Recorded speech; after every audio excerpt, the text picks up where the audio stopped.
let's start our backend. I will open one more terminal here. In the root directory outside the client, we'll simply write npm init. So this will create package.json outside the client folder, right? Here we'll install some dependencies. So these are the dependencies we need. So I will install this. So first one is Express.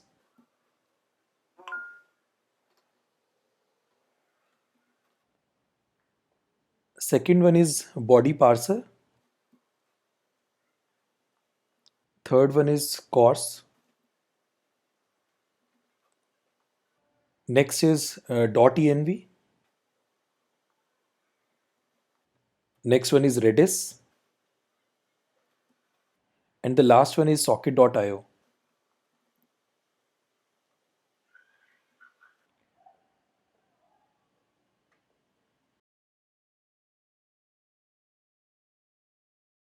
So let's create server.js first. First I will require the .env, then we'll write .config. So this we have to require on the top. Next we'll write const express equals to require express. Then we'll write const http equals to require http. Const body parser equals to require body parser. So next one is course, require course. Then we'll write const port equals to, so we have to run our application on some port, right? Before that we'll create one .env file, .env, okay? And here we'll simply write port equals to any port. So I will just give 4000 here. You can give any port, okay? Let's close that file. And now here we can simply write process.env.port, okay? So this will give us 4000. After that we'll write const app equals to express. Then we'll write const server equals to http dot create server, and here we'll pass the app, express app. Then we'll write app dot use, and here we'll pass course, then body parser dot json, then again body parser dot url encode. After that we can write server dot listen. So here we can pass port, then we can pass one callback method console dot log, okay? And we write server is running on port, then we can pass that port variable. Our server is done, right? If we just write node server.js, so you can see server is running on port 4000, okay? After this we can create one app folder here. So this app folder will hold all the backend related files. So inside app we'll create routes, okay? Then we need model, okay? And we need controllers. We'll create one config folder also. So this will hold all the database connections, or maybe in this case Redis connection. So inside config we'll just write redis.js, okay? Inside app folder we need one more file, that is socket manager. So these are the file we required. So let's create routes first. So inside routes we can actually require express first. Const express equals to require express. Then we can write const router equals to express dot router, okay? And then we'll just require this controller. uh, Inside this controller we don't have anything, but we'll write those functions in a while, right? So I will just import that or require that right now. So I will write const controller equals to require controller, so controller, okay? And here we'll just write module dot export equals to router, and here we can create our routes. So let's say router dot post, okay? So this is our first API, so we'll write API slash save call ID. So this API will save the call ID to the Redis, and we can pass one controller function. So we'll write controller dot save call ID. This function will create in a while. The second route will be get API. This will be API slash get call ID. and we'll pass one dynamic ID. Okay, so whatever ID we are getting from front end, we'll take that ID and we'll pass this to this controller. So this controller method will be get call ID. Okay, so this router we have to import in server.js also. Here we'll write const routes equals to require, so app routes, and this route we can pass here also, right? So this file is also done, routes.js. So let's close this file and let's open controllers. So here I will write exports dot save call ID. So this is the method we created in routes, right? This one, save call ID and get call ID. Okay. So save call ID equals to, so this will be async function. It will take request comma response. Okay.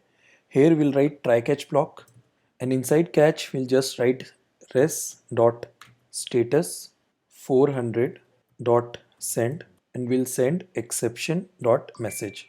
And inside try we are assuming from the body, from the request body we'll get ID and some signal data, right? So we'll write const ID comma signal data equals to request dot body. Okay, then we'll write await, and so I will just give the same name, but it will be in a model, right? So it will actually save the information in the inside the redis. So save call ID, it will take ID and signal data. Okay, and then let's say it saved the data inside the redis. We'll just simply write res dot status 200 dot send, and we'll pass true here. So I'm not going to do the error handling here, but you can actually check if the data is saved in the redis in a correct form or not. If it's not saved, send the error to the front end, right? So I'll just simply write the true here. So I'm assuming everything is working fine right now. Okay, so let's create the second function, that will be exports dot get call ID. Okay, so this method will get the call information from the redis. So it will take request comma response. Okay, here we'll write try catch block.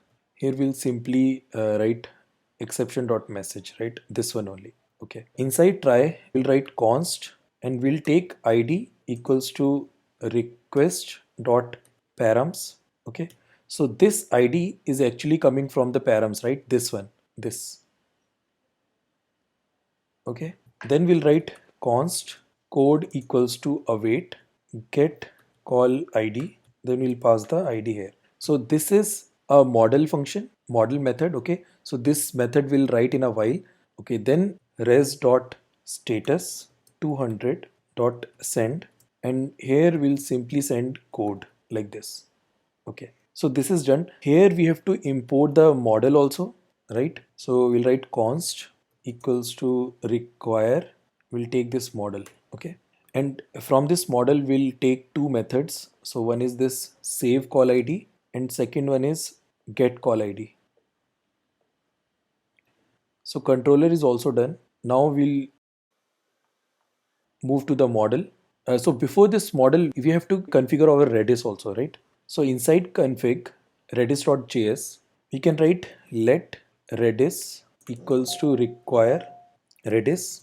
Then we'll write let client equals to redis dot create client. Okay, so this will create a redis client. Then we can write client dot on. Okay, if error.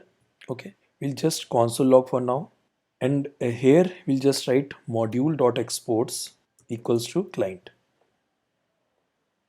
So this will create the connection to the redis. Okay, this file is also done. So inside model.js, so first we'll write const redis client equals to require, from configuration we need redis. Okay, like this. Then we'll write those two model method, this one save call id and get call id. Okay, so here we'll write exports dot save call id equals to, so this will take key and value. Okay, so from here controller we are sending id and signal data, right? So id is our key and signal data is a value. Okay, and here we'll just write return new promise resolve comma reject. Okay, and here we'll write redis client dot set. So set is a redis method. Okay, then we'll pass key comma value in a stringify manner. So JSON dot stringify value, comma. So we'll set the expiry for 1 day. After 1 day, Redis will like automatically clear these values. So EX, and then we'll write 86,400. Then we'll take error, comma, response. Okay. And here we'll check if error is there, then we'll just reject and we'll pass error. And if there is no error, then we'll just resolve and we'll pass response.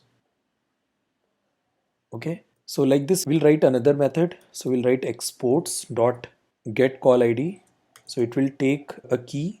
Then we'll write return new promise resolve, comma, reject. Okay. And here we'll write Redis client dot get. Okay. And here we'll pass key, comma, then we'll write a callback. So we'll take error, comma, response. And here we'll check if error is there, then we'll just simply reject error. And if there is no error, then resolve. And because we stringify here, right? So we have to parse also. So here we'll write json.parse response. Okay, like this. So our model function is also done. Okay, now we'll write our socket manager. Inside socket manager, we'll write module dot exports. So this will take socket, and here we'll write try catch, and here we'll just simply write console dot log exception dot message. And inside try, so whenever our socket connection happens, okay, so we'll just console dot log connected.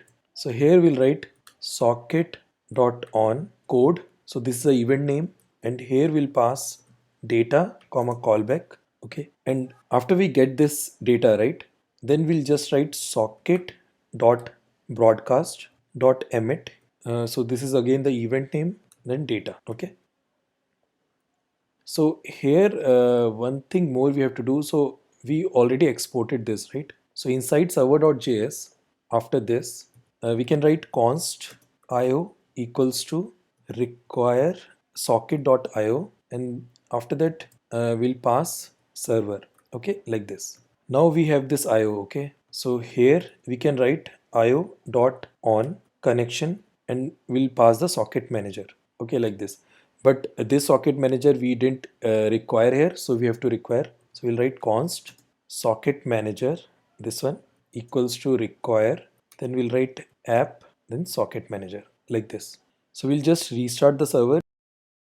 So we are getting one error. So we didn't start the Redis server. So open one terminal. You can open here also, or you can open separately on the new terminal, right? We can write Redis server. So now our Redis server is started. So now if we just restart the server here, node server, so it will start perfectly. So our backend is also done. So let's start with the React functionality.